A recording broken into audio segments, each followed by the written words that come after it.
Thưa, hôm nay là ngày 13 tháng 11 năm 2013. Chúng tôi đang có mặt ở Houston và chuẩn bị để phỏng vấn Hòa Thượng Huyền Việt. Thưa thầy, con xin chào thầy. Và con cũng xin thầy có thể cho biết tên cũng như là sinh quán và thầy hiện đang cư ngụ tại đâu. Trân trọng kính chào chị Triều Giang. Tên là thầy Thích Huyền Việt. Tên trong giấy tờ đó là Đỗ Xuân Lào.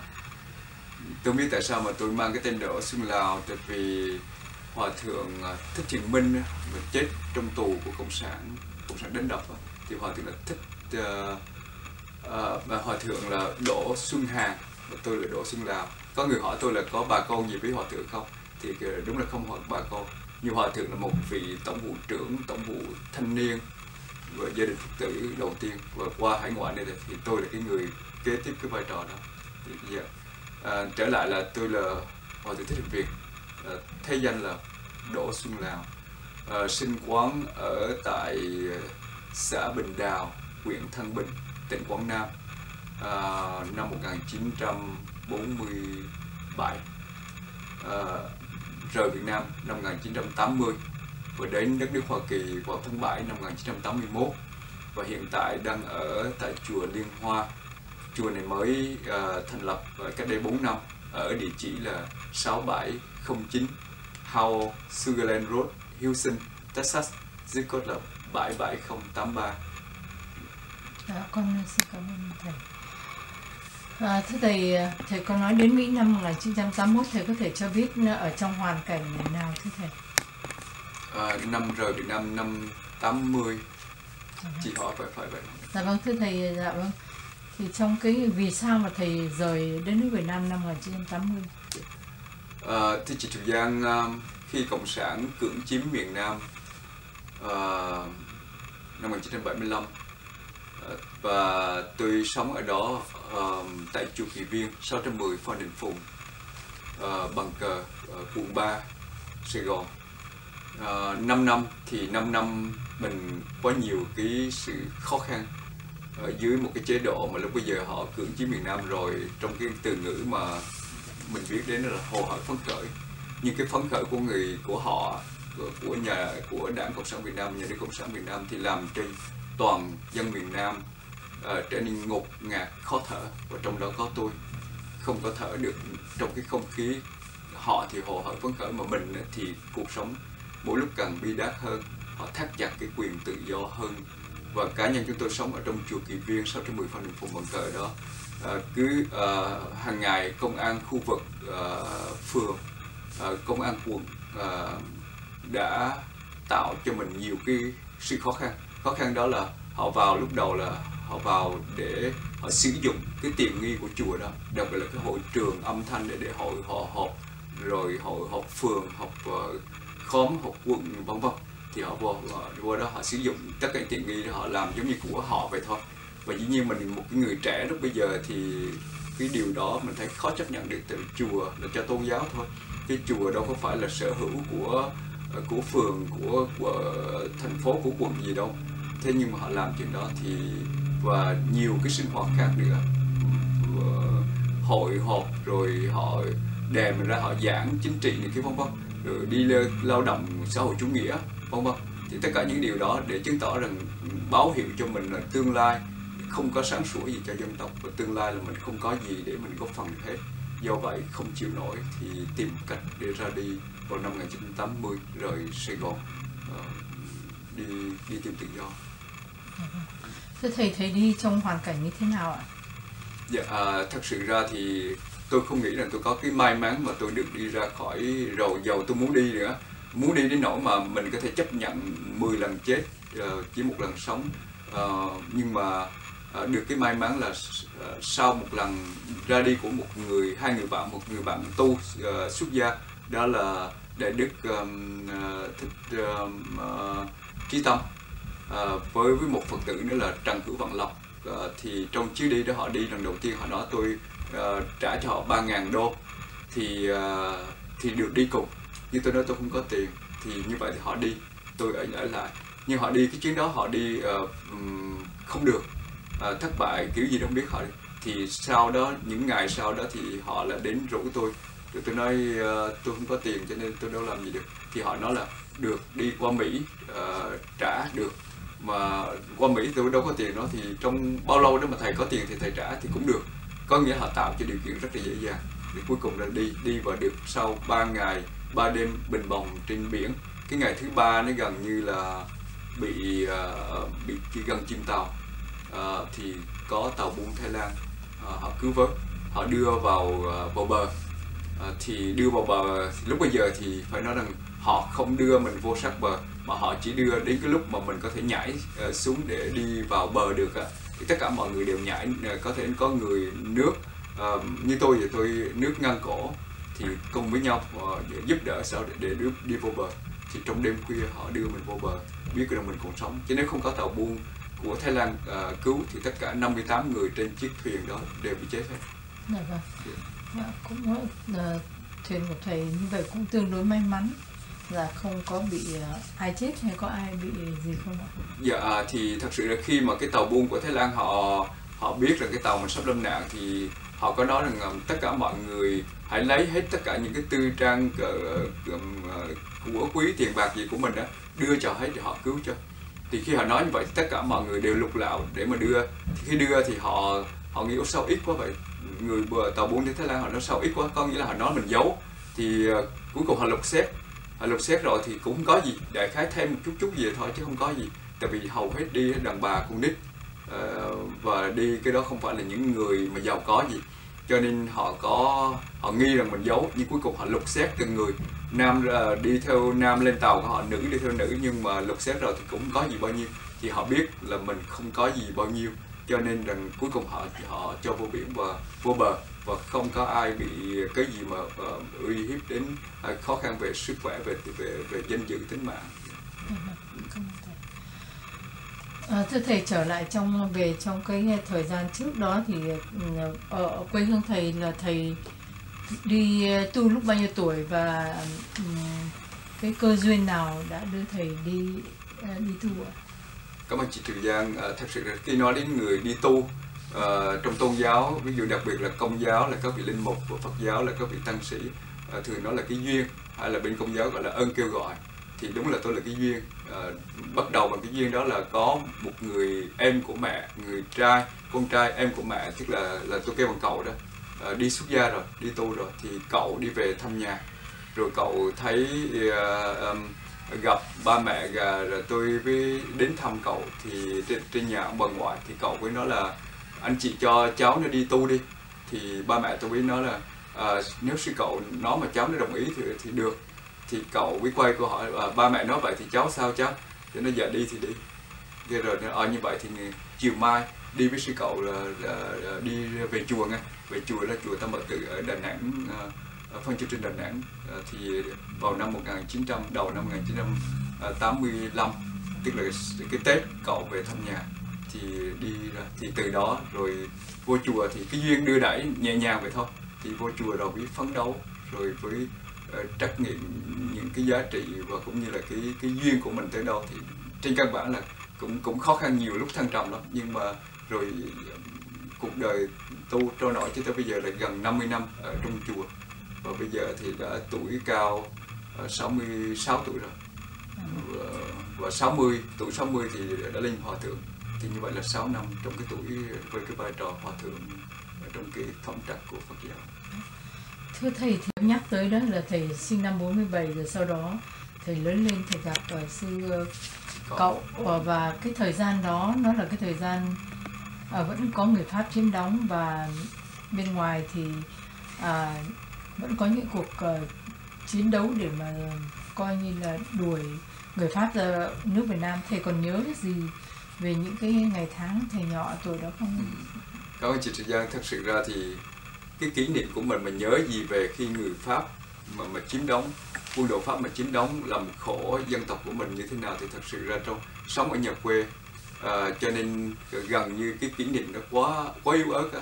Tôi chỉ nhớ một lần là máy bay Pháp mà thả bom, rồi ba mẹ tôi đi buôn bán, thì bà nội của tôi bí dẫn tôi xuống hầm trú ẩn, một cái hầm tròn trú ẩn ở dưới một cái giữa những cái bụi tre chen chúc vậy. thì rồi bà nội tôi mới nói là cháu ngồi đây để bà đi ra ngoài rồi lên chút, thì tôi không có chấp nhận, tôi khóc, tôi nhớ tôi khóc. Thì bà tôi xin lỗi các vị là bà tôi phóng uế ngay dưới cái hầm đó, hai bà cháu ở dưới đó. Thì cái kỷ niệm đó chỉ có vậy thôi.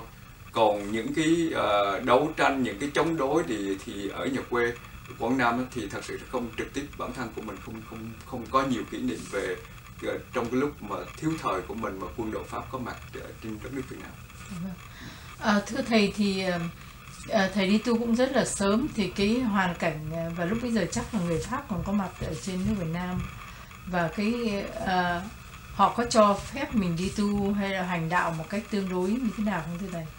Kính chị Trường Giang, chị nhớ là năm 1965 đó là cái năm đã bước đầu vào cái đệ nhị Cộng hòa đó thưa chị Trường Giang.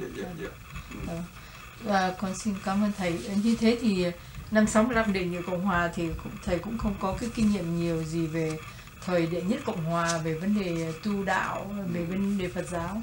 Chắc là thầy không có còn nhớ cái gì không? Về đệ nhất Cộng hòa thì chị biết là tôi có một cái kỷ niệm đối với Tổng thống Ngô Đình Diệm, đó là vào năm, không biết là năm 63 hay năm 64, trước khi mà Tổng thống Ngô Đình Diệm mà bị trút phế đó, thì Tổng thống Ngô Đình Diệm có về tại Quảng Nam, và đặc biệt là xuống phi trường trực thăng đưa Tổng thống Ngô Đình Diệm xuống ngay tại cái xã Bình Đào của tôi. Và lúc bây giờ cái trong xã của tôi gọi là sản xuất khoai lang ở ngoài Trung đó, là nổi tiếng đó, thì tôi có biết là trong những cái quà mà người địa phương đó mà tặng cho Tổng thống Ngô Đình Diệm thì có những củ khoai căn, gọi là khoai căn ở xã Bình Đào, chỉ có ở đó mới trồng khoai đó thôi. Thì tôi nhớ cái đó là cái kỷ niệm của Tổng thống Ngô Đình Diệm, nguyên thủ của đệ nhất Cộng hòa. Ngoài ra thì không có nhiều kỷ niệm, tại vì còn là học sinh học trò thôi. Yeah. Thế thầy thì sau đó thì thầy đi tu lúc năm 65 thì ông cũng không còn nữa, nhưng mà thầy có nghe nói là ông Tổng thống Ngô Đình Diệm có coi như là đàn áp Phật giáo hay có ảnh hưởng gì không thưa thầy? Dạ thì tôi vô năm 65 như vậy, cái ảnh hưởng về 64 cuộc mà sinh tháng 64 về vấn đề về cờ Phật giáo này kia vân vân, thì cái đó thì trong cái vang vọng, trong cái đấu tranh, trong cái vấn đề không có bình đẳng tôn giáo này kia thì mình có nghe, và bản thân của mình thì cũng chưa có tham dự, lúc bây giờ còn là yếu ớt, làm học trò, làm chú tiểu. Do vậy thì chỉ có bậc thầy tổ của mình, sư huynh của mình này kia mới có làm, chứ còn cá nhân của mình không có tham dự, nhưng mà mình có nghe về tất cả những cái sinh hoạt nó như vậy. Thưa thầy nghe như thế nào? Mình nghe là trong cái ngày Đại lễ Phật Đản thì chính phủ cấm người Phật giáo, đặc biệt một phần miền Trung dùng cái lá cờ Phật giáo để treo, để biểu tỏ cái ngày vui mừng cái ngày Đại lễ Phật Đản. Cấm treo cờ đó thì làm cho lúc bây giờ thì tôi ở thành phố Huế, năm 65 là tôi ở tại thành phố Huế, thì cái nỗi bất mãn của người Phật tử tin đạo, họ không vui với đó, họ bất mãn. Do đó cái sự chống đối trở nên quyết liệt hơn, và chúng ta biết là cái Phật giáo miền Trung đó họ rất là mạnh về cái tinh thần mà bảo vệ cái tín ngưỡng của họ. Thì mình nghe được tất cả những cái sự kể lại. Thưa thầy, còn thời đệ nhị Cộng hòa thì bên Phật giáo mà thầy biết được qua những chỗ tu học cũng như là chỗ thầy trụ trì đấy thì có khó khăn gì không thưa thầy? Tôi có thể nói rằng trong thời gian qua cái đệ nhị Cộng hòa và qua cái sự sinh hoạt, tại vì sau 1963 cái cuộc đấu tranh và cuối cùng ra thì Tổng thống Ngô Đình Diệm đã phải ra đi trong cái hoàn cảnh như vậy đó, thì tôi nghĩ rằng sau đó rồi thì Phật giáo trở nên rất là ổn cố, lấy lại nội lực và nhiều cái sự hỗ trợ của bên phía người Phật tử và tăng ni, chùa nào cũng đông, tu học thì tôi nghĩ là rất là bình an. Và thưa thầy thì khi mà sau năm 1975 thầy có mới nói chuyện cái kinh nghiệm bản thân thầy là thầy có bị quấy nhiễu, là khó khăn ở tại trong chùa Kỳ Viên của thầy ở đường Phan Đình Phùng. Ngoài ra thì thầy có được biết, và sau đó khi thầy đi rồi thì những cái chuyện gì xảy ra cho Phật giáo Việt Nam của chúng ta dưới thời của Cộng sản thưa thầy? Dạ, phải nói rằng quá nhiều khó khăn khi cộng sản chiếm, mà tôi nghĩ rằng cái đó là chung của tất cả các tôn giáo. Cái khó khăn nó nằm trong cái chỗ là nhà nước, Đảng Cộng sản Việt Nam không chấp nhận cái tự do tôn giáo. Do vậy tất cả các tôn giáo đều nhất luật, đều giống nhau, đó là hễ là có được tự do, trừ khi là hoàn toàn tuân phục đường lối và chủ trương của Đảng Cộng sản Việt Nam. Họ đã thành lập ra, ví dụ như giáo hội Phật giáo thì khi họ thành lập ra cái giáo hội Phật giáo Việt Nam, tức là giáo hội quốc danh, thì họ có là cái tổ chức Phật giáo yêu nước, và ai mà không nằm trong cái đường lối chủ trương của họ, nằm trong khuôn khổ tổ chức của họ, đứng ngoài, thì ở đây tôi muốn nói là giáo hội Phật giáo Việt Nam Thống Nhất.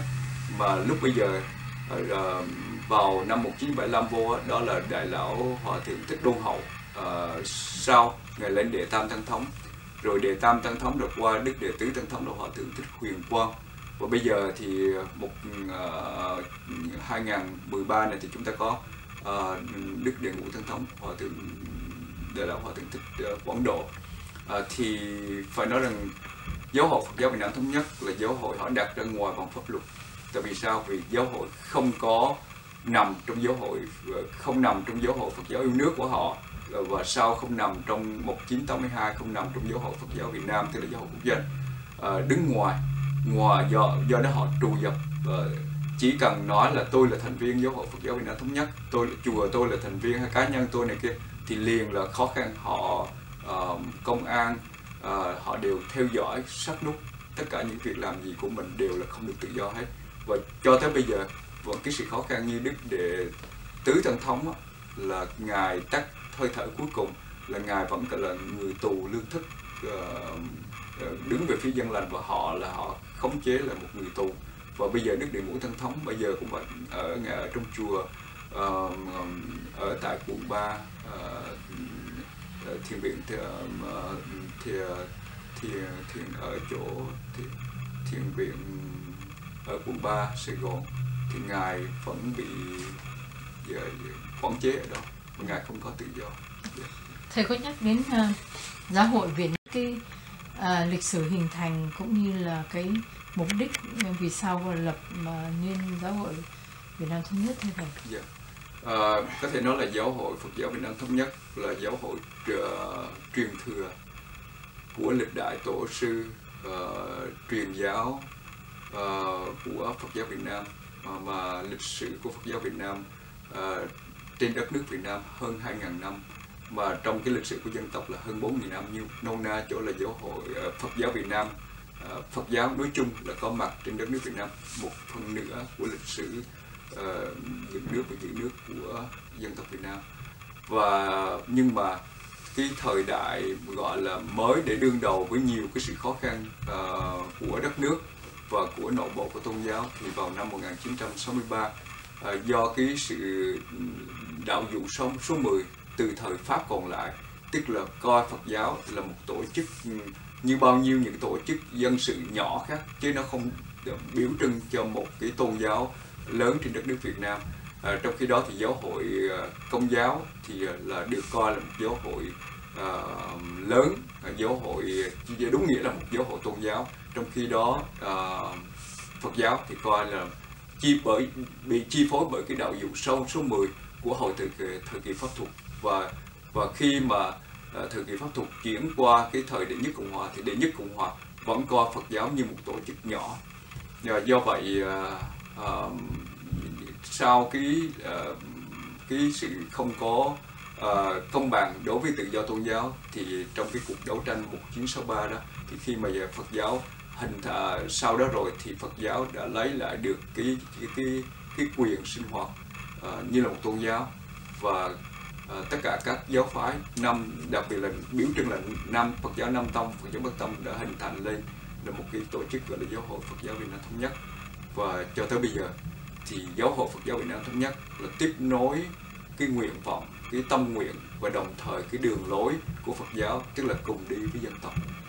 Dân tộc thịnh thì Phật giáo được hưởng và được trở về cái sự tự do tôn giáo thuần túy của mình.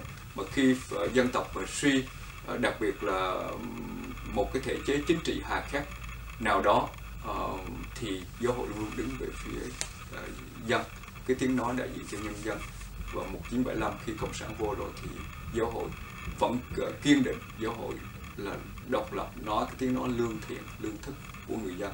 Giáo hội không đi cùng với một cái thể chế đi ngược lại cái quyền lợi và cái nguyện vọng của toàn dân. Thưa thầy, thì cụ thể ra thì khi người cộng sản họ vào họ chiếm miền Nam đó, thì như ban nãy thầy có nói về những cái khó khăn hà khắc cấm đoán đó, họ có bắt bớ, giam cầm, giết hại gì tăng ni như thế nào không, và sau đó là tài sản của bên giáo hội thì có bị gì không? Chúng ta cũng biết quá nhiều. Khi nói đến khi mà cộng sản chiếm miền Nam rồi thì tất cả những cái cơ sở của tôn giáo nói chung, Tin Lành, Công giáo, Câu Đài, Hòa Hảo, Phật giáo nói chung đều bị nhà nước trưng dụng, vì họ có một cái kiểu của họ là tự do tôn giáo và tự do không tôn giáo. Cái tự do tôn giáo thì họ càng bóp nghẹt tối đa, và họ lợi dụng cái gọi là tự do không tôn giáo đó, họ cổ xí cho cái tự do không tôn giáo, và cuối cùng ra thì họ họ xen vào nội bộ của tôn giáo. Và đặc biệt là những cái tài sản, ví dụ như trường học, tiểu học, trung học, đại học, các chủng viện hay là các thiền viện, vân vân, và đất đai của chùa mà trước đây thủ đắc được để canh tác, để tự túc này kia thì họ đều lấy hết. Và chính khi vào 1975 đã có ở dưới miền Tây đã có 12 vị tăng ni tự thiêu ngay cái năm đầu tiên 1975, tự thiêu để chống đối lại cái đường lối chủ trương của Đảng Cộng sản Việt Nam, đã không bao dung tôn giáo và đã làm cho cái đời sống đức tin của người Phật giáo nói chung và tăng sĩ nói riêng. Do vậy cái lần tự thiêu đó là đầu tiên 12 vị tăng ni tự thiêu để một lúc luôn chống đối cái đường lối chủ trương hà khắc của Đảng Cộng sản Việt Nam, nhà nước Cộng sản Việt Nam dành áp đảo tôn giáo. Và dĩ nhiên tài sản của tất cả, riêng Phật giáo là mất hết. Trung, tiểu học và đại học Vận Hạnh đều bị lấy hết, và đất đai của nhà chùa cũng đều bị lấy hết, và họ lấy một cách ngang nhiên. Và chẳng vậy mà ngay cả những cơ sở tôn giáo, tượng Phật này kia, họ sẵn sàng để đụng chạm ở đâu thì họ có thể đập phá đó. Thì đó là cái bất dung tôn giáo và không có tự do tôn giáo dưới cái thể chế của Đảng và nhà nước Cộng sản Việt Nam. Thưa thầy, con muốn hỏi thêm về vấn đề ở miền Tây năm 1975 có 12 tăng ni đã tự thiêu đấy, thì chuyện gì đã xảy ra cho 12 vị tăng ni này, họ có bị chết hay không, và sau đó thì họ đối xử sao với lại những người chết hay như thế nào thưa thầy? Dạ, đúng là tự thiêu và chết luôn, thiêu và chết luôn.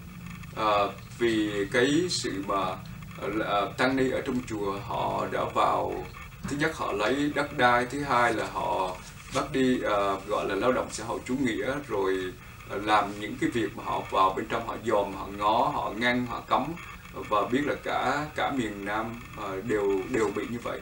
Thì những người này là tức là họ muốn nói lên cái tiếng nói lương tâm, lương thức là không thể, nhà nước không thể áp đảo cái đời sống tôn giáo nói chung và Phật giáo như vậy được. Do đó những vị này ở trong hoàn cảnh khó khăn, có nghĩa là giống như mình phải nói lên tiếng nói, và tiếng nói bằng cách là đốt thân mình để kêu gọi cái sự lương tâm của người cộng sản cũng như thế giới quan tâm đến cái thiếu tự do tôn giáo. Thầy có nhớ được một vài tên của những vị tăng ni này không thầy? Dạ đúng là nhớ thì không nhớ được, có thể cung cấp sau thôi. Dạ vâng. Thưa thầy, thì hiện tại mà nói thì giáo hội Phật giáo thống nhất của chúng ta ở trong Việt Nam đang hoạt động như thế nào? Như thầy ban nãy nói là họ đưa ra ngoài vòng pháp luật, họ cũng vẫn còn tiếp theo cái đường tu đạo của họ, thì cái hoàn cảnh của họ như thế nào thưa thầy? Trước hết là nói đến Phật giáo thì chúng ta có ở Việt Nam thì có một gọi là hầu hết là ở trong gọi là giáo hội Phật giáo Việt Nam, tức là giáo hội nhà nước hay giáo hội quốc dân, rồi một giáo hội đó là giáo hội Phật giáo Việt Nam thống nhất. Thì hiện tại giáo hội Phật giáo Việt Nam thống nhất vẫn có hai cái cơ chế gọi là Viện Tăng Thống và Viện Hóa Đạo. Một số chư tôn, hòa thượng, thượng tọa, đại đức tăng ni, một người và cư sĩ thì vẫn còn duy trì cái sinh hoạt của Giáo hội Phật giáo Việt Nam Thống Nhất, mặc dù gặp vô cùng khó khăn, và 20 cái ban đại diện của các tỉnh Việt Nam, miền Trung Việt Nam, từ miền Trung vào miền Tây, miền Nam Việt Nam, và hiện tại thì Đức Tăng Thống Đại lão Hòa thượng Thích Quảng Độ là lãnh đạo tối cao của Giáo hội Phật giáo Việt Nam Thống Nhất, tức là Giáo hội quê nhà, cũng có 2 viện, Viện Tăng Thống và Viện Hóa Đạo. Và Viện Hóa Đạo là Hòa thượng Thích Viên Định, là viện trưởng Viện Hóa Đạo. Nói tóm lại là Giáo hội vẫn còn giữ cái vấn đề hành chánh cơ chế là làm việc, nhưng mà đều bị nhà nước cản trở khó khăn. Ví dụ như chùa Giác Minh ở ngoài Đà Nẵng của Hòa thượng Thích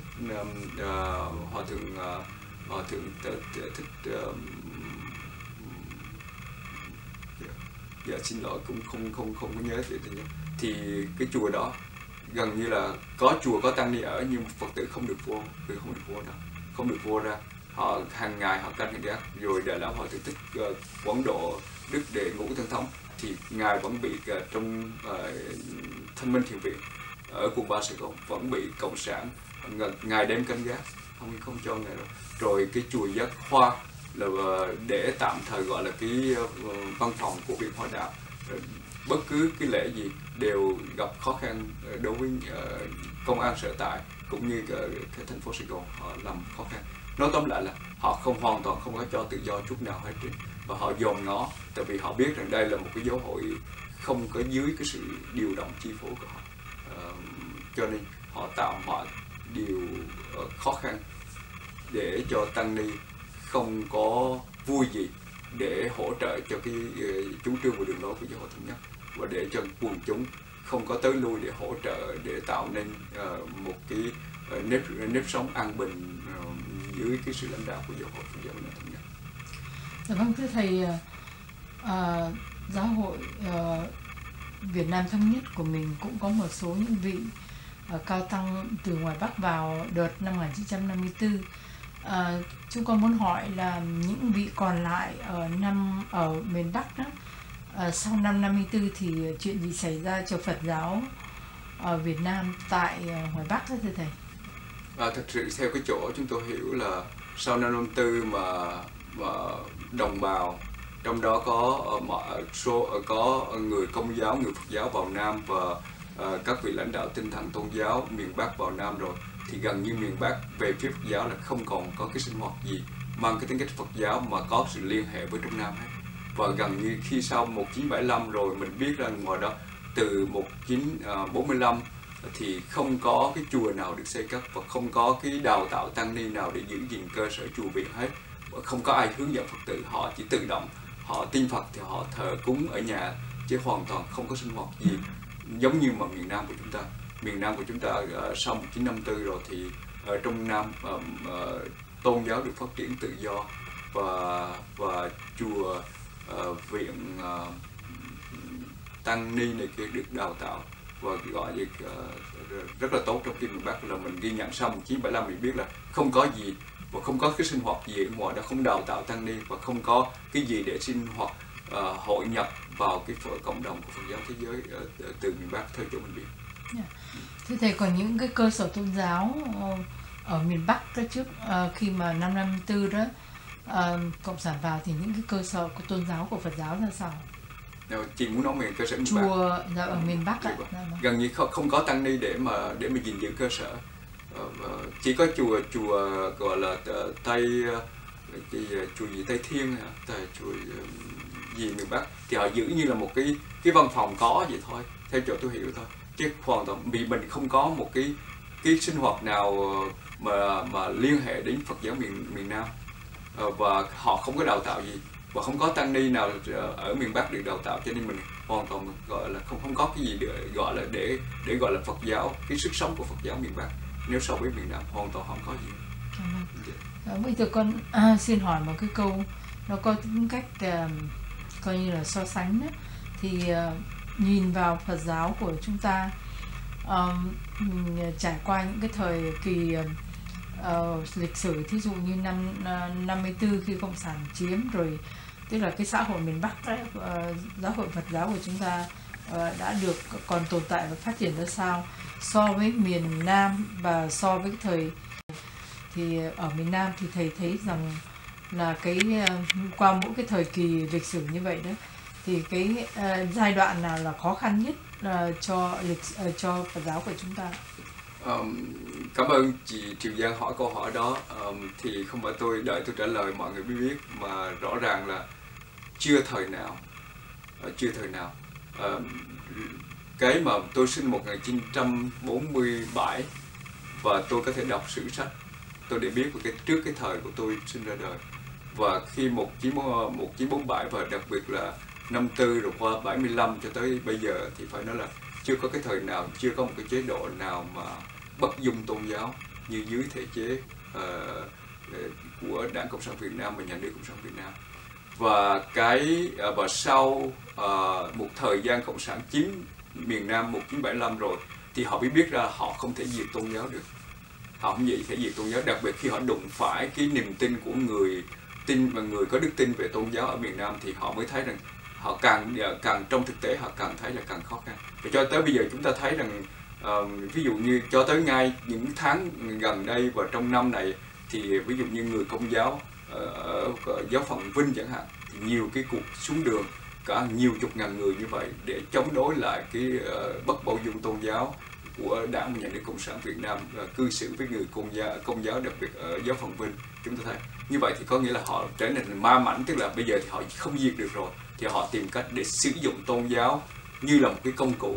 Thì chúng ta biết mỗi tôn giáo, Công giáo, Tin lành, Cao đài, Hòa hạ Phật giáo đều có một cái tổ chức Phật giáo mà do họ điều động, do họ uốn nắn ra, do họ đào tạo người, do họ bắt người ta phải đi theo, và họ dùng cái Phật giáo, ví dụ Giáo hội Phật giáo Việt Nam, Giáo hội Phật giáo Việt Nam tức là giáo hội nhà nước quốc doanh, thì gọi là giáo hội đã nằm trong mặt trận tổ quốc, và mặt trận tổ quốc là ngoại vi, là cái tổ chức chính trị ngoại vi của Đảng và Nhà nước Cộng sản Việt Nam. Có nghĩa là họ dùng, bây giờ họ diệt không được, họ bằng cách họ len lỏi, bằng cách họ khuôn đúc, bằng cách họ dụ dỗ, họ hăm dọa, họ đưa vào trong cái tổ chức do họ mà phía sau họ chủ trương, họ giật dây. Giống như mình đứng trước sân khấu mình trình diễn, nhưng mà cái trình diễn, cái màn tuồng của mình trình diễn gì là do cái người đạo diễn đứng phía sau bức màn đó. Thì họ, Đảng và Nhà nước Cộng sản Việt Nam đã đưa những cái người chuyên môn của họ, đảng viên Đảng Cộng sản, để lèo lái cái tổ chức của các tôn giáo nói chung và Phật giáo nói riêng. Và như vậy có nghĩa là họ trở thành ma mãnh, tức là họ dùng, ví dụ như Đức Đệ Ngũ Tăng Thống dùng cái chùa tại quận 3 Sài Gòn, Thanh Minh Thiền Viện đó làm giống như nhà tù vậy thôi. Chùa mà ngài ở đó, ngài không được đi, ngài không được giảng đạo thuyết pháp, ngài không được tiếp xúc với Phật tử, ngài không được làm lễ, thì họ dùng chùa trở thành một nhà tù. Đó là một cách ma mãnh quý quyền của họ. Và cũng vậy đối với tất cả tôn giáo, và nói chung và Phật giáo nói riêng, họ dùng người của tôn giáo trở thành những cán bộ. Một là họ dùng cái người cũ để còn đó ảnh hưởng đến tín đồ, đến quần chúng, thì còn đó nói năng theo bài bản của họ. Và cái nữa là họ đào tạo cái người mới để họ vào thay thế. Cái mà gọi họ nó là hồng hơn chuyên, tức là có trực tiếp hay gián tiếp chấp nhận cái thể chế, và đặc biệt là trở thành có tuổi đảng rồi. Và hồng là có tuổi đảng rồi, và chuyên tức là hơn chuyên, tức là dù là một vị hòa thượng thượng tọa giỏi tụng kinh thuyết pháp, giảng đạo thuyết pháp thì họ không dùng cái đó, họ không dùng cái tài đó, mà họ dùng cái con người mà họ có thể sai khiến được. Và cuối cùng là họ đường về lâu về dài, tức là chùa vẫn còn đó, nhà thờ vẫn còn đó, thánh thất giáo đường vẫn còn đó, nhưng mà người trong đó không phải là cái người của tôn giáo thuần túy, mà cái người đó có thể nói đó là cán bộ của Đảng Cộng sản, cạo đầu mặc áo nhà tu như vậy, nhưng mà cái bên trong là đảng xuyên suốt, đảng lãnh đạo.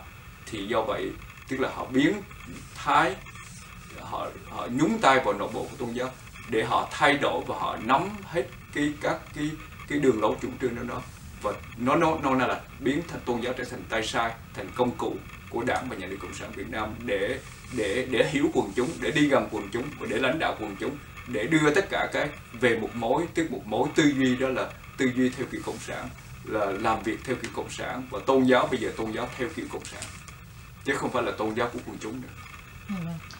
Thưa thầy, thì cái điều như thầy nói là lập nên một cái hệ thống, hệ phái riêng và điều khiển và coi như là outlaw hệ thống chính thống.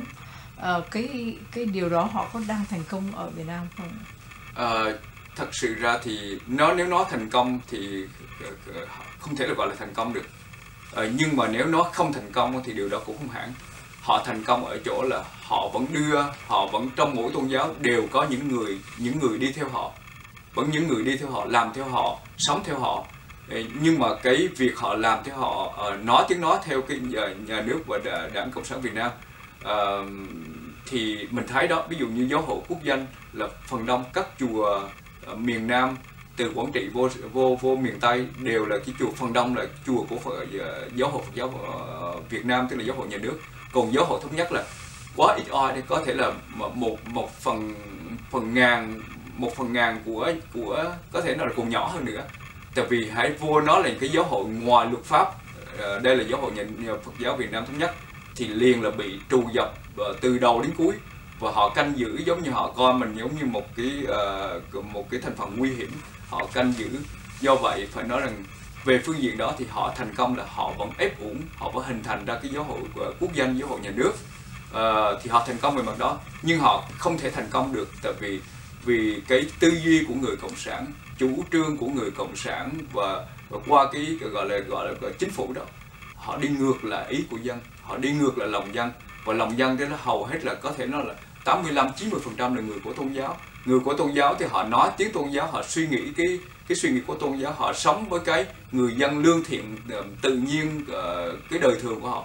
Họ không thể là một công cụ của một đảng, một nhà nước, mà tại vì đảng và nhà nước họ đi ngược lại quyền lợi của dân.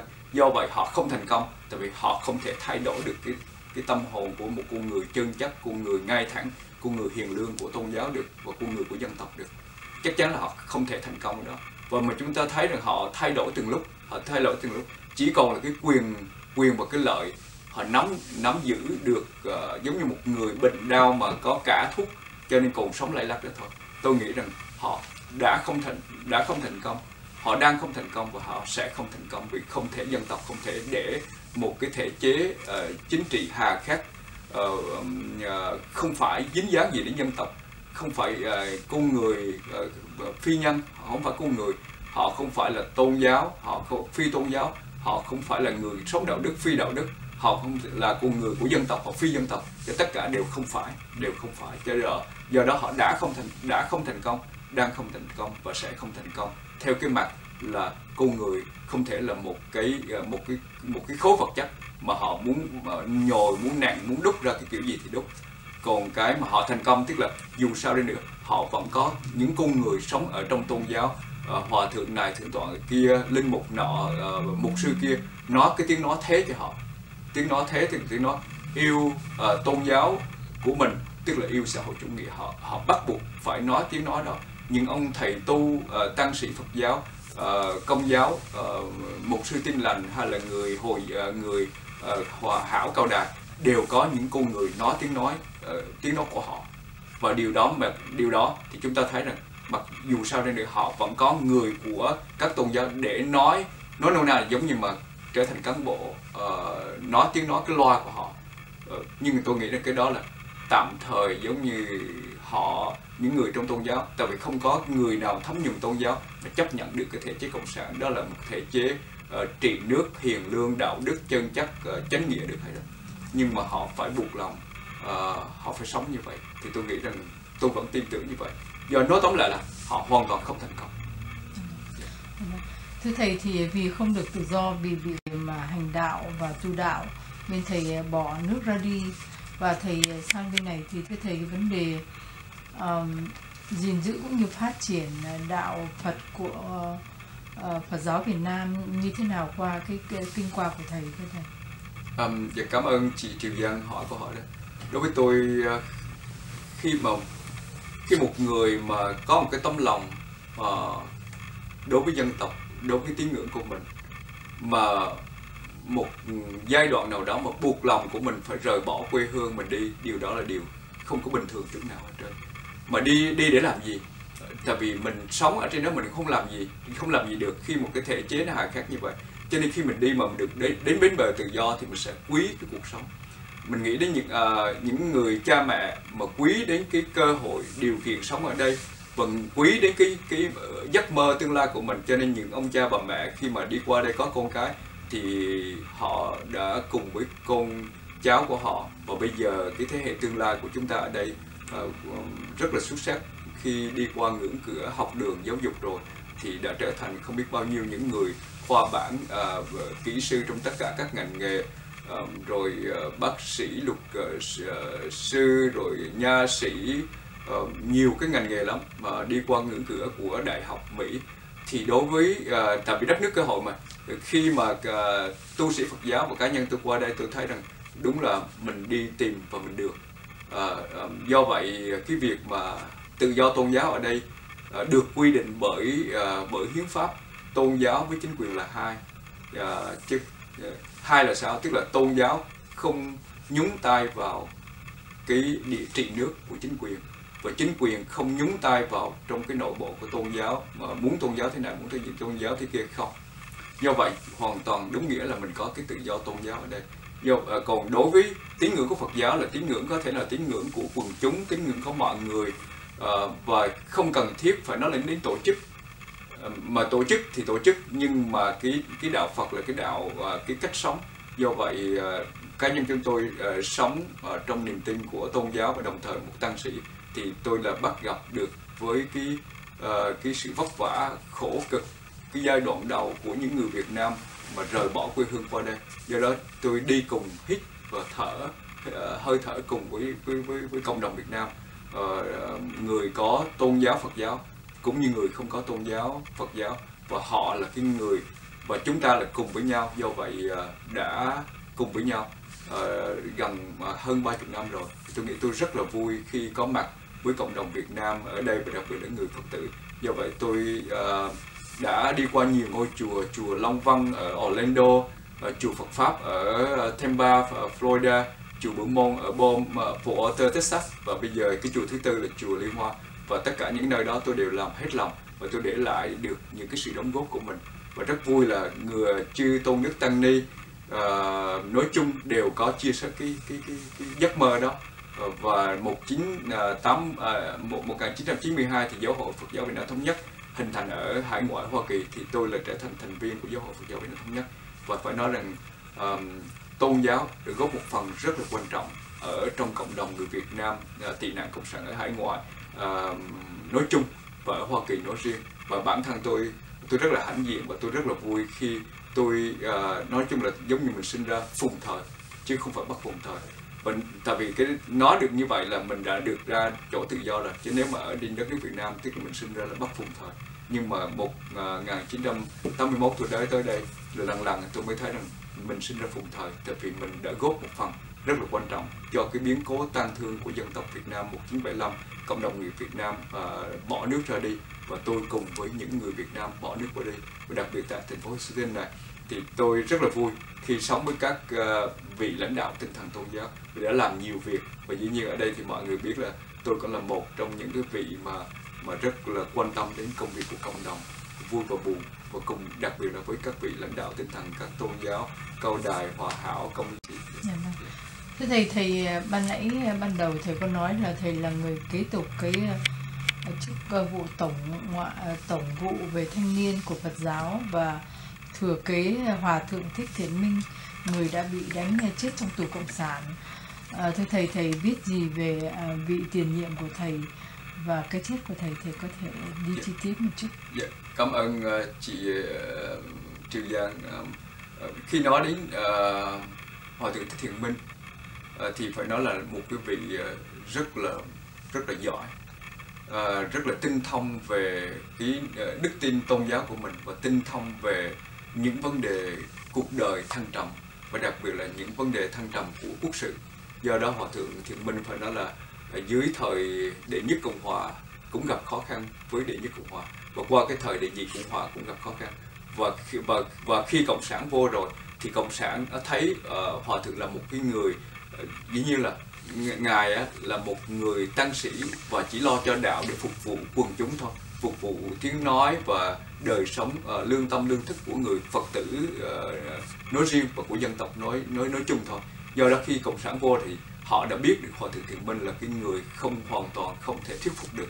Do vậy họ làm khó dễ và cuối cùng bắt ngài vô tù và tra tấn ngài, và ngài không khuất phục được ngài. Và cuối cùng là họ giết một cách rất là thê thảm, tức họ đánh cho tới chết luôn. Họ đánh cho tới chết luôn. Và Hòa thượng Thiện Minh á, như chị có nhắc là Hòa thượng là vị tổng vụ trưởng tổng vụ thanh niên đầu tiên của Giáo hội Phật giáo Việt Nam Thống Nhất. Và khi mà tôi nhắc đến Hòa thượng, cái thế danh của ngài là Đỗ Xuân Hàn. Và khi ở hải ngoại này thì tôi là cái người cũng rất là lâu năm trong cái vai trò tổng vụ trưởng tổng vụ thanh niên. Thì đôi khi tôi có người hỏi tôi như vậy, Hòa thượng có bà con huyết thống gì với Hòa thượng Thiện Minh không? Tại sao Đỗ Xuân? Thì tôi nói dạ không. Nhưng mà cái đó thì mình cũng không biết, nhưng mà chính là Hòa thượng là Đỗ Xuân, Lốc Chị Xuân, họ Đỗ Lốc Chị Xuân, Đỗ Xuân Hàn, và tôi là Đỗ Xuân Lào. Thì nó một cái sự trùng hợp vậy thôi. Tuy nhiên là cái vai trò của tôi về tổng vụ trưởng tổng vụ thanh niên thì tôi được cảm nhận được một cái người đầu tiên trong cái tổ chức Gia đình Phật tử Việt Nam mà Hòa thượng Thiện Minh là cái người lãnh đạo và trung thành với giáo hội cho tới hơi thở cuối cùng. Và bản thân của tôi ở trong Giáo hội Phật giáo Việt Nam Thống Nhất coi như là 21 năm rồi. Nhưng mà tất cả những sự thăng trầm như chị Triều Giang cũng như mọi người biết rằng giáo chỉ số 9 vào năm 2007 ra thì đã thay đổi nhân sự, giáo hội mất đi hơn 2/3 nhân sự, và nhiều cái sự thăng trầm đó mình không lạ gì, tức là quốc nạn thì liền kéo theo tôn giáo nạn, mà tôn giáo nạn đó là Phật giáo là cùng chung một cái nạn. Do vậy nhưng mà tôi không bao giờ thay đổi lập trường, tôi không bao giờ nghĩ trong đầu óc của mình là giáo hội vất vả quá, khó khăn quá đi, đương đầu với nhiều cái sự khó khăn nội man ngoại chướng vậy. Tôi không bao giờ nao núng. Và chính cái hình ảnh của ngài Hòa thượng Thích Thiện Minh, vị tổng vụ trưởng tổng vụ đầu tiên của tổ chức Gia đình Phật tử, thì tôi ở hải ngoại thì cái đó tôi đi tìm, nhưng tôi cũng được dự phần vào trong đó. Và cuối cùng ra thì tôi là cái người bây giờ coi như ở hải ngoại là tổng ủy viên thanh niên của văn phòng 2 và tổng vụ trưởng tổng vụ thanh niên kiêm vụ trưởng Gia đình Phật tử và kiêm trưởng ban hướng dẫn trung ương của Gia đình Phật tử Việt Nam, trực thuộc Giáo hội Phật giáo Việt Nam Thống Nhất hải ngoại tại Hoa Kỳ, văn phòng 2 Viện Hải Đạo. Thưa thầy, thì con hỏi câu này liên quan giữa cái sự liên hệ làm việc với bên hải ngoại với bên trong nước của Phật giáo Việt Nam Thống Nhất có dễ dàng không thầy? Nói dễ dàng thì là rất dễ dàng, nhưng mà nói không dễ dàng thì cũng là hoàn toàn không dễ dàng.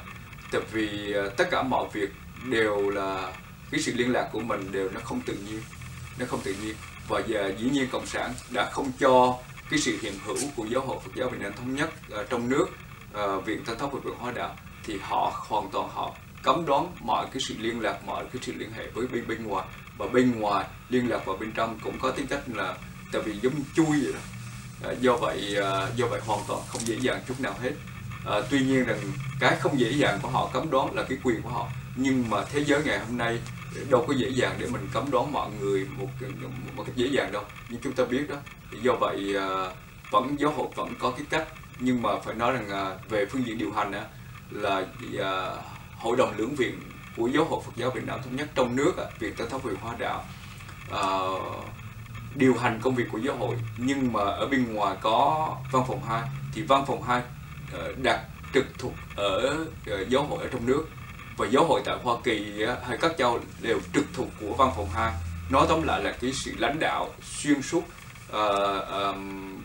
từ Viện Tân Thống, Viện Hóa Đạo trong nước lãnh đạo mọi cái sinh hoạt của Giáo hội Phật giáo Việt Nam Thống Nhất trực thuộc của giáo hội tại trong nước, mà bây giờ lãnh đạo tối cao là Đức Tăng Thống Đại lão Hòa thượng Thích Quảng Độ. Thưa thầy, thì con thấy mọi chuyện thầy đang sắp xếp đây để chuẩn bị xây một ngôi chùa tại Houston. Thầy có thể chia sẻ về những cái chương trình cũng như mong ước của thầy cho ngôi chùa này như thế nào thưa thầy? Kính Triều Giang và kính thưa quý vị, phải nói là cái ngôi chùa Liên Hoa tại thành phố Houston ra đời là một cái sự ra đời, một cái lịch sử đặc biệt hơn tất cả mọi cái ngôi chùa, hơn tất cả mọi cái sự ra đời của các ngôi chùa. Lý do gì mà tại Houston này có thể là trên dưới 30 cái ngôi chùa tại thành phố Houston mà lại ngôi chùa Liên Hoa lại ra đời nữa là lý do gì? Nếu mà chỉ nói là thuần túy về tôn giáo mà không có mang cái ý nghĩa về đấu tranh đòi hỏi cho nhân quyền tự do cho Việt Nam thì nếu không mang ý nghĩa đó, chùa Liên Hoa không ra đời. Mà là như vậy thì ý nghĩa là sao? Tức là chùa Liên Hoa sau dấu chỉ số 9 2007 thì chư tôn đức tăng ni của giáo hội cũng như cá nhân của tôi và Phật tử ở tại Houston và phụ cận thấy cần thiết có một cái ngôi chùa nữa bên cạnh cái chùa Pháp Luân là thành viên của giáo hội. Thì Hòa thượng Tăng thống của chúng tôi, tức là Hòa thượng Thích Hội Giác, Tăng thống giáo hội Tăng Dòng Tiểu Việt Nam, và ngài là phó tăng thống của giáo hội Phật giáo Việt Nam Thống Nhất, và hai huynh đệ của chúng tôi là thượng tọa Thích Giác Đản và tôi là thầy Việt, và những vị cư sĩ Phật tử, nhân sĩ Phật tử ở đây thì họ thấy cần thiết phải ra đời một ngôi chùa nữa là thành viên của giáo hội Phật giáo Việt Nam Thống Nhất. Thì cái ngôi chùa Liên Hoa ra đời là ngôi chùa ra đời để thêm thành viên của giáo hội Phật giáo Việt Nam Thống Nhất. Đó là lý do cái ngôi chùa ra đời. Còn nếu là chỉ có thuần túy tu tập thì ngôi chùa Liên Hoa không cần thiết phải ra đời. Tại vì ở đây có nhiều chùa lắm, Nam Tông có, Bắc Tông có nhiều ngôi chùa, Khất Sĩ có này kia. Như vậy thì cái khái niệm, cái sự ra đời của ngôi chùa Liên Hoa là cái khái niệm mang là ý nghĩa là thành viên của giáo hội Phật giáo Việt Nam Thống Nhất, để cùng đi với cộng đồng, cùng đi với người Việt tự do để nỗ lực, để góp phần cho cái sự nỗ lực đấu tranh để đi tìm sinh lộ cho dân tộc, tức là dân chủ của tự do cho Việt Nam. Do vậy cái ngôi chùa Liên Hoa ra đời. Bây giờ gần bước qua năm thứ tư thì cái giấy phép đang chờ đợi. Một khi giấy phép có rồi thì bắt đầu là xây cất. Thì xây cất, trước hết là xây cất cái hội trường 20.000 square foot để có cái sự sinh hoạt. Rồi sau các hội trường rồi thì sẽ xây các cái chính điện. Rồi bây giờ tiền bạc ở đâu có? Thì thật sự là tiền bạc bây giờ chỉ có 1/3 dự trù cái xây cái hội trường một cách đơn giản thôi. 1,2 triệu. Xây thì đơn giản mà cái tốn kém dự trù 1,2 triệu. Nhưng bây giờ chùa chỉ có mới khoảng 300.000 thì có nghĩa là mới 1/4. Mới 1/4 thì làm sao? Tại vì thật sự ra đồng bào các giới đều là trong chờ chùa bắt đầu xây cất thì họ sẽ đóng góp và giúp đỡ. Nhưng mà chùa chưa xây cất thì họ ngại rằng đóng góp vô thì chùa tiêu hết. Do vậy họ trông chờ là chùa có giấy phép thì bắt đầu xây cất. Thì chúng tôi cũng tin tưởng là mọi người hứa hẹn như vậy, thì tôi rất là tin tưởng khi có giấy phép rồi bắt đầu xây cất thì cái 3/4 mà còn lại tôi nghĩ rằng mọi người sẽ đóng góp giúp đỡ để hoàn tất cái tài chính để xây cất cái hội trường. Thưa thầy, theo cái dự ước tính thì chùa hoàn thành thưa thầy? Tôi nghĩ là thứ nhất là từ đây đến cái còn cũng chừng hơn tháng nữa đến hết năm 2013 này thì tôi nghĩ là từ đây đến cuối năm thì chúng tôi đã có giấy phép, và có thể là đầu năm thì bắt đầu làm việc với nhà thầu xây cất. Thì tôi nghĩ rằng chắc phải tốn 1 năm cho tới 1,5 năm thì mới hoàn tất được cái hội trường. Khoảng 2015. Dạ đúng rồi, khoảng chừng Phật đản 2015 thì nghĩ rằng chúng ta có cái hội trường để có thể tổ chức cái đại lễ Phật đản 2015. Trước khi hoàn tất cái cuộc phỏng vấn này thì con xin hỏi thầy có muốn chia sẻ điều gì nữa không mà con chưa hỏi? Dạ. Kính chị Triều Giang và kính thưa toàn thể quý vị, có thể nói rằng hầu hết trong chúng ta, người ở Việt Nam cũng như người Việt Nam ở bên Mỹ, cũng như người Mỹ đây, cái tín ngưỡng nó là một nhu cầu đời sống tâm linh, và chúng ta thấy tuyệt đại đa số ai cũng có một tín ngưỡng. Đối với người Việt Nam thì Cao Đài, Hòa Hảo, Công giáo, Tin Lành, Phật giáo, và đối với người Mỹ đây thì họ cũng tự do có một cái tín ngưỡng, mà tín ngưỡng biểu trưng ở đây là Tin Lành và Công giáo. Trong khi đó thì Do Thái giáo, Hồi giáo, đi với cộng đồng Việt Nam thì có Cao Đài, Hòa Hảo, vân vân. Và cái vui của chúng ta khi bước vào thế kỷ thứ 21 là thế kỷ mà tất cả mọi cái sự tranh chấp đều phải dừng lại ở cái chỗ là phải tương kính, phải khiêm nhường, tương kính và giúp đỡ với nhau để cùng sống còn. Khi mà thế giới bước vào cái thế kỷ 21 và coi kinh tế là quan trọng, thì khi kinh tế là cái gì? Kinh tế tức là họ sống phải no đủ. kinh tế là họ thích ăn ngon mặc đẹp thì phải được ăn ngon mặc đẹp, họ thích nhà cao cửa rộng thì phải có nhà cao cửa rộng, họ thích phương tiện làm việc thì đều phải có phương tiện làm việc tốt. Có nghĩa là bước vào thế kỷ thứ 21, con người đã thôi đi, dừng lại những cái mà gọi là ác độc, mà mang cái tính cách mà gọi là mà mình đi tìm cái sự sống bình an của mình bằng giết hại người khác không. Do vậy trong cái độ chỗ mà ăn ngon mặc đẹp rồi thì no đủ rồi, sung sướng rồi, tất cả vật chất đầy đủ rồi, thì nói đến cái nhu cầu tâm linh. Mà nhu cầu tâm linh á, thì tôn giáo đã có mặt, đang có mặt và sẽ có mặt. Do vậy nhu cầu tâm linh, mà khi nói đến nhu cầu tâm linh thì liền là nói đến tôn giáo. Và tôn giáo thì những người mà chủ trang, những người mà lãnh đạo tôn giáo thì nói đến các vị tu sĩ, các vị lãnh đạo tôn giáo đóng một vai trò rất là quan trọng.